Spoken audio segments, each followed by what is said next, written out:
Unlimited is the format of Art Basel that goes for large-size sculptures, installation, performances, film screenings and so on. And it's all that would explode the size of a regular booth. And it is the attempt also to bring museum pieces to an art fair. So it's quite a unique format because it's a merge between a sales exhibition and on the other hand a museum-like setting.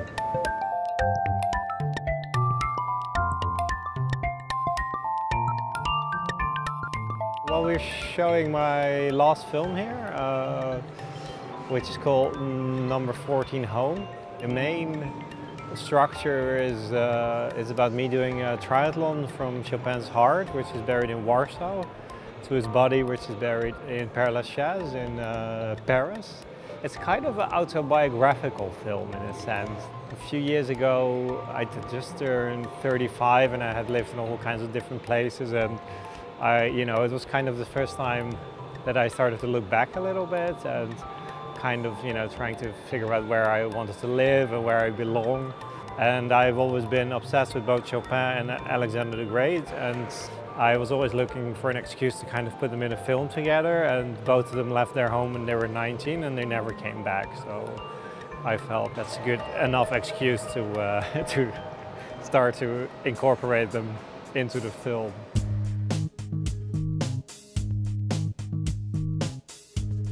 Unlimited really reflects the engagement of Art Basel and its very strong position also in Asia. We have a great selection of Asian artists. But we also have, to a certain degree this year, a revival of American art.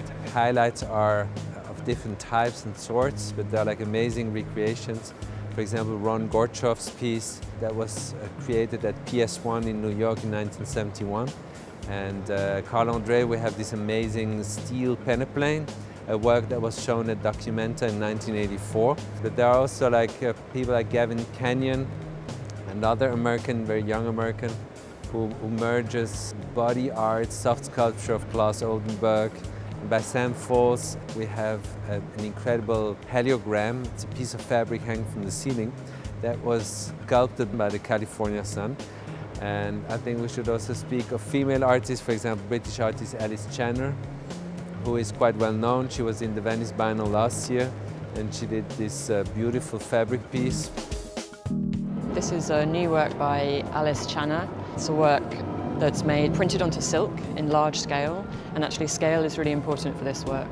So the original image that's printed onto the silk comes from a pair of snakeskin wetlet leggings that she's then enlarged, so it's gone from a human scale to a non-human scale to the height of the building. When you see it from a distance, you see the full legging, and then when you go in close, you'll see lots of small details, and then when you move to the side, it almost disappears. So this is a work that really benefits from being shown at Unlimited.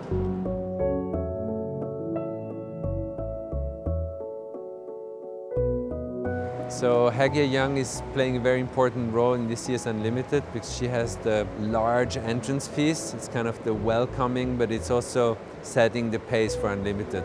And her work is very ambitious, but I always say size is a complication for an artist because you have to fill the size with content and you cannot just blow up something. I think that trick doesn't work any longer. So it's interesting to know that this piece has been done for Haus der Kunst in Munich. So it was more a loaded institutional setting and is shown now for the first time on more on neutral ground, so to say. But I think that's a very important piece. Epic Dispersion was conceived for the Haus der Kunst in so-called the Middle Hall in Munich. It used to be the place where the Third Reich's ideologically driven art pieces were shown. So my starting point was how to deal with this historical background of this architecture. I was thinking about the volume, because the volume itself is kind of content in this case. We as an artist often deals with the physical space. It is physical, but it has lots of association and metaphors. It's a huge piece, so it's almost like a landscape or environment.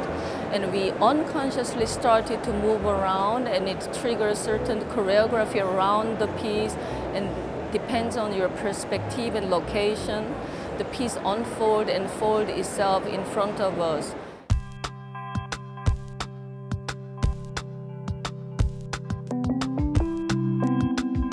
So what is really new for this year's Unlimited is that we were able to use this new part by Herzog de Meuron. It's a black space that really wanted to translate that black space into an entrance hall that would add like a different vibe and a different character to the show.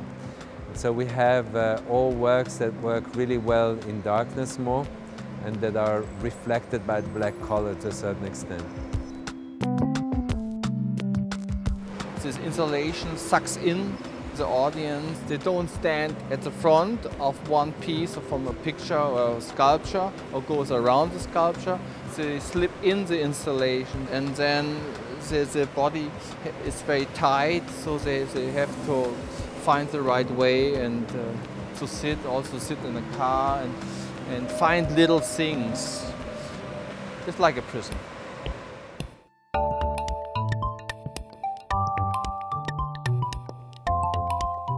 I think Unlimited reaches a level that is totally remarkable, and I think it's thanks to the effort of the committee. I work very closely with the committee of gallerists. Art Basel has been founded by gallerists and they still play a very important role. And on the other hand, it's the commitment of the gallerists like to bring their best pieces to Basel and to produce really demanding and ambitious projects within Unlimited. And I think what we have this year is the largest Unlimited ever.